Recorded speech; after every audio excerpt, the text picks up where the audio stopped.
Oke teman-teman, hari ini gue mau jawab pertanyaan ada yang DM dan ada yang ke WhatsApp. Kalau dia nanya gue pakai mobil apa dan gue jawab gue pakai E90 325 LCI. Nah ini seperti yang di belakang gue tentunya tahun 2010 2500 cc. Jadi dia nanya, Om itu konsumsi bahan bakarnya berapa dalam kota sama luar kota? Oke, sebenarnya sih gue udah punya jawabannya, cuma gue mau menjawab secara data. Nah ini mobil gue ini 2010 325, kalau dalam kota itu sekitar 18, nanti gue kasih lihat di layar MID-nya. Terus kalau keluar kota berapa? Nah ini yang menarik nih, jadi gue mau bikin trip buat khusus buat lo. Gue mau jalan kurang lebih sekitar 300 sampai 350 kilo, itu kurang lebih pulang pergi Bandung kali ya, kalian jalan-jalan di sana. Tapi kurang lebih ya, siapa tahu cuma 300, nggak tahu nantinya. Nah ini kebetulan gue dengan kapasitas gue, istri gue sama anak gue 2, sama kapasitas di bagasi itu agak lumayan banyak isinya. Jadi jangan mana-mana, tetap di channel Iqbal YouTube. Gue mau kasih buktinya berapa sih perjalanan dari Jakarta Bandung, Bandung Jakarta. Oke, bisa barang. Ada bola, ada sepatu. Ini toolkit. Oke, ini sepatu bola. Terus ini ada laptop. Ini ada bola, ada 2. Oke, ini ada makanan kucing. Jadi kalau misalkan ada kucing-kucing di jalan suka gue kasih. Oke, ini kapasitasnya ya, kapasitas bagasi.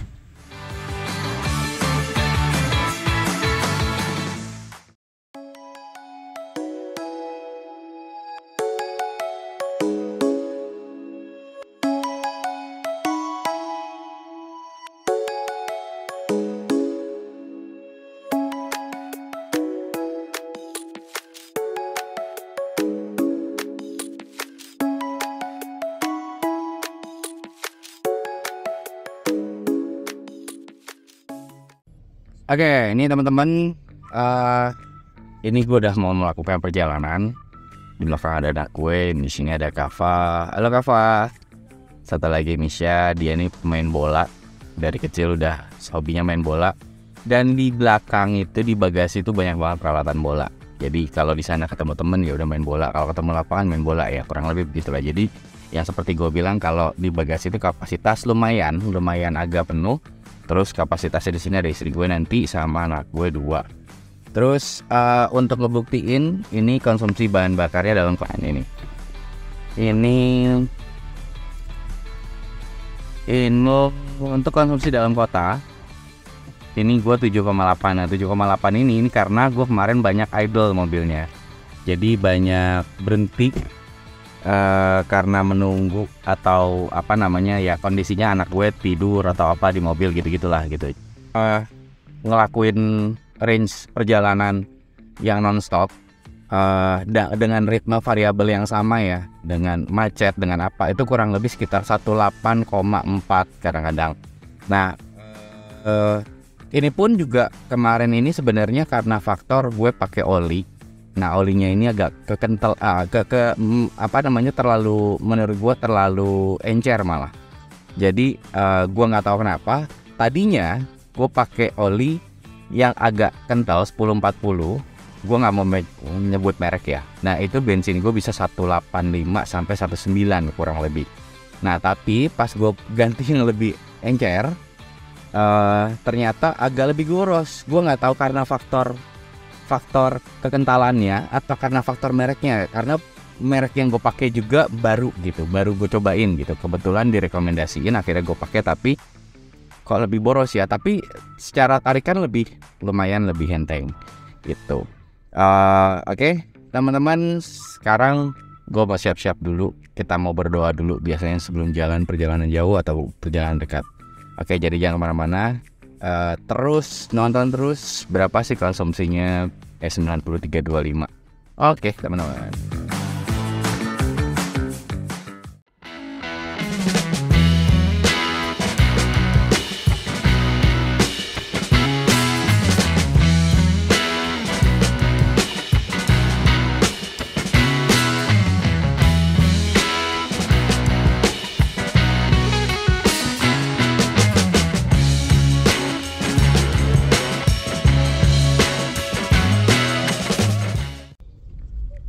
Nah, kita udah mulai jalan.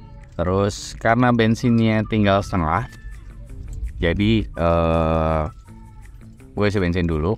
Sama gue tuh pakainya kan pakai BP. Ini bukan nggak di endorse ya, nggak ada promosi apa-apa, nggak ada kerja sama dalam bentuk apapun. Tapi karena gue takut khawatir selama ke Bandung gue nggak dapet BP, dan gue selalu pakai yang Ultimate. Ultimate ini kalau nggak salah RON-nya itu 95 apa 96 lah ya, gue nggak tahu. Nah, jadi apa namanya, takutnya di sana nggak ada, jadi isinya di sini aja dekat rumah. Oke. Terus tuh kalau mau ngeliat cuma setengah. Nah, ini dari posisi setengah sampai ke full itu 36 liter kurang lebih, sekitar 500 lah ya.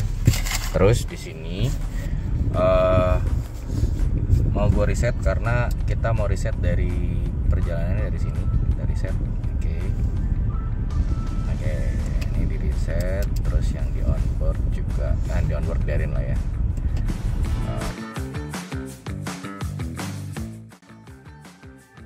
Oke teman-teman, ini gue baru sampai kilometer 31 di tol MGZ. Terus tadi karena cuaca panas banget, ini sekitar jam setengah 3, jam 3 panas. Terus tadi di sini sensornya di iDrive gue ini keluar tire pressure. Kalau sampai loss dan dia sampai merah warnanya, bukan kuning lagi, jadi sampai merah. Nah ternyata pas gue ngecek keluar, ternyata itu dalam kondisi yang baik-baik aja, nggak ada yang kekurangan tekanan batin, nggak ada yang kurang, dan nggak ada yang bermasalah. Baru gue ingat ternyata gue tuh nggak, dan kemarin itu gue nggak pernah pakai nitrogen, jadi selalu pakai angin biasa. Jadi kemungkinan di jalan tol kayak gini, cuaca aspalnya panas, terus kondisinya juga panas, dan kecepatan juga dari tadi 80 sampai 100 km per jam. Itu kemungkinan dari tekanan angin dia berubah. Nah jadi dari sensornya itu ngebacanya kalau ada yang loss. Tapi alhamdulillah yang apa-apa. Gue tinggal di sini, gue tinggal aktifin lagi, dianalisa aktifin lagi. Ternyata alhamdulillah tidak ada masalah. Oke, kita lanjut lagi di Bandung. Mau baru kilometer 30. Ini salah satu yang gue suka dari tipe-tipe seri-seri di BMW yang tipe-tipe tertinggi, sampai 325, 330, terus di E60 itu ada 530. Nah itu salah satunya itu ada fitur tambahan, itu cruise control. Ini seperti yang di mobil ini, cruise control.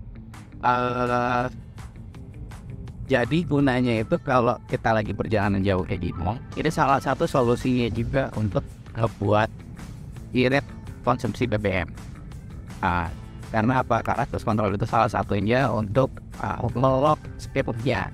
Nah jadi untuk nge-lock speed kayak gue ini dari tadi ini jalan 80 sampai 100, itu gue tak ngijak pedal gas sama sekali. Gue cuma aktifin cuma standby di pedal rem aja. Tapi untuk menambahkan dan menurunkan speednya secara perlahan, gue pakai cruise control yang ada di sini.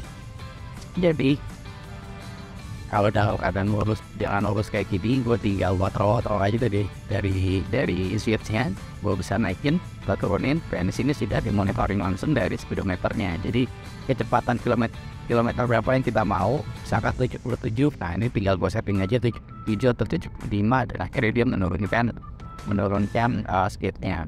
Dan begitu pun juga sebaliknya, kalau misalkan mau naikin, tinggal gue tekan aja switchnya ke depan, dan dia akhirnya di sini ada monitoringnya untuk naikin speednya. Jadi kalau kontrol mau 100 km per jam, nah dia langsung naik sendiri, otomatis dia akan naik.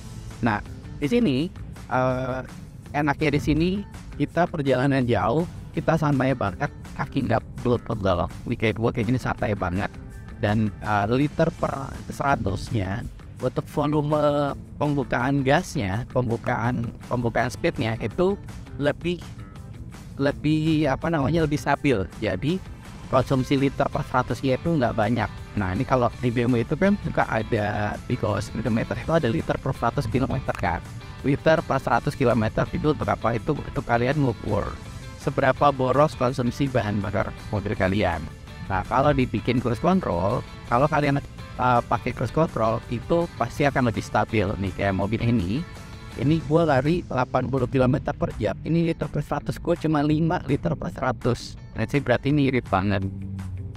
Itu salah satunya. Jadi kalau kalian punya M4325 2001 atau 2003 yang belum di setirnya, belum ada tombol cruise controlnya, karena tinggal beli aja setir cruise control yang ada tombolnya, terus kalian tinggal setting ke ujungnya, itu sudah tersedia langsung. Kecuali kalian 318 terus pakai setir yang MTEK yang ada cruise controlnya, itu nggak akan bisa. Karena apa? Itu belum tersedia. Memang dari bawaan mobilnya belum tersedia. Tapi di atas N46 kayak N60, X5 itu udah 3000 cc-nya udah, S90 325 ya juga udah. Nah, itu gue tanya di 325 pun di S90 pun tahu gue nggak ada, cuma adanya di 325 yang di seri terakhirnya.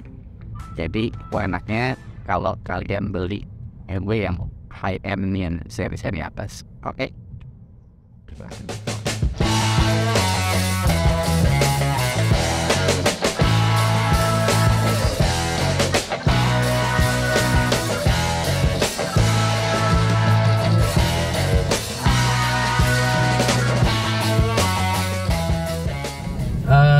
By the way, ini dari perjalanan tadi dari Cibubur terus ke Jakarta baru ke Bandung. Ini baru menghabiskan kurang lebih 1, 2, 3 strip.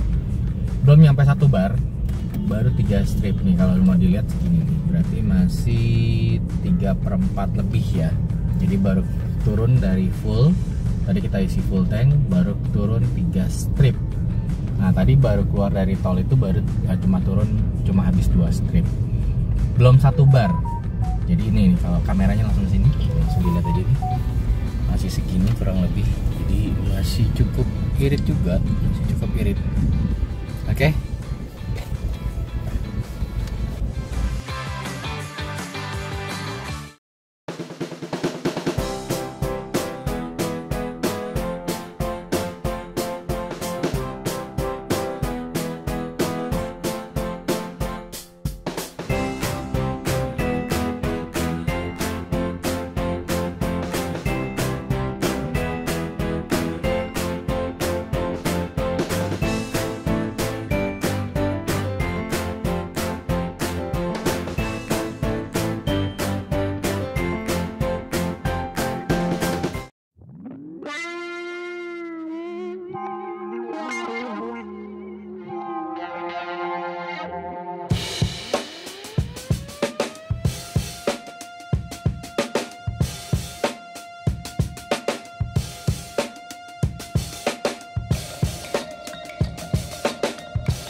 Ini menjawab dari itu ya, dari DM-an dari Instagram.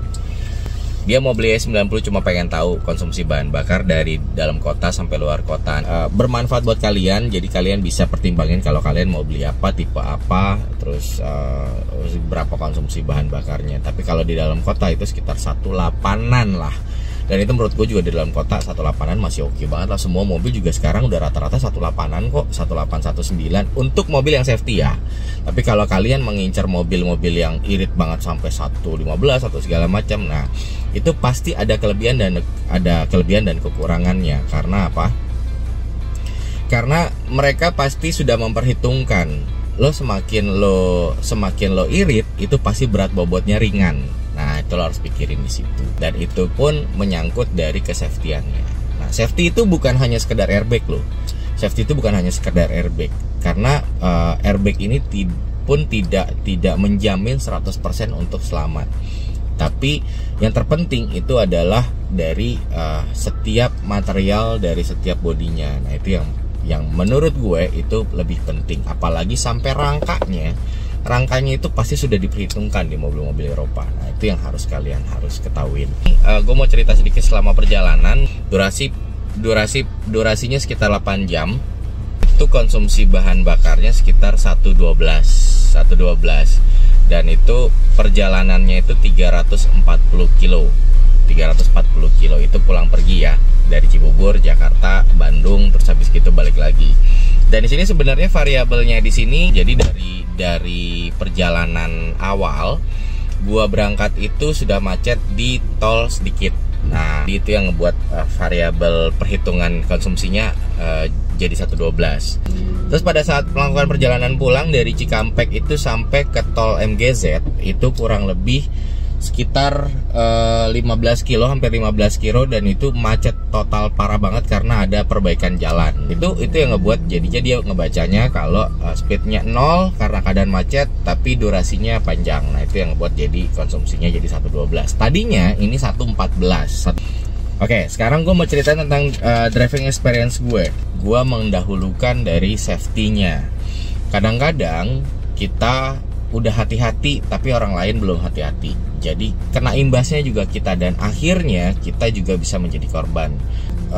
Enaknya gini, yang pertama kedap suaranya itu sangat kedap. Jadi lo nggak dengar suara wuur gitu, dan itu yang ngebuat lo nggak ngerasa kalau mobil ini kenceng. Dan yang kedua, dari driving dari handle dari steering lo itu lo nggak ngerasain signifikan yang aspal yang gitu, enggak. Jadi karena di BMW ini dibikin nyaman senyaman mungkin, jadi di steering lo itu lo dia melakukan peredaman lah, ada peredaman lah di situ, ada sistem peredaman lah di situ.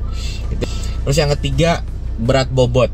Nah, ini penting banget. Berat bobot di BMW itu sangat berat. Pada saat lo nyetir dan dengan berat bobot yang ada di mobil lo, itu lo ngerasa kalau mobil lo itu tidak ngerasa goyang. Jadi lo tahu kan perjalanan Jakarta Bandung itu di tol itu yang anginnya dari kanan kiri yang kencang banget karena membelah bukit. Dan di BMW itu nggak ada sama sekali lo akan ngerasain yang pindah atau kerasa kalau kedorong angin gitu. Nah, itu di BMW tuh insya Allah lo nggak akan menemukan itu. Karena apa? Karena lo nonton deh, kebanyakan di tol Cipularang itu kebanyakan mereka terjadi accident itu karena faktor angin. Karena apa? Dari tol itu membelah bukit, dan akhirnya arus anginnya itu kencang banget, dan itu karena membelah bukit.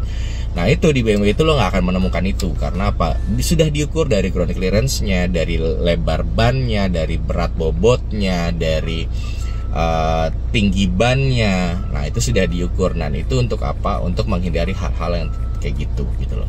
Oke teman-teman, gue sudahin dulu konten hari ini. Mudah-mudahan konten hari ini bermanfaat. Kalian bisa memilih tipe yang mana dan berapa konsumsinya. Oke, see you next video. I know you told your friend you're not okay, and tell me what's wrong and why you never said you felt that way. Guess you're trying to stay strong and fake it.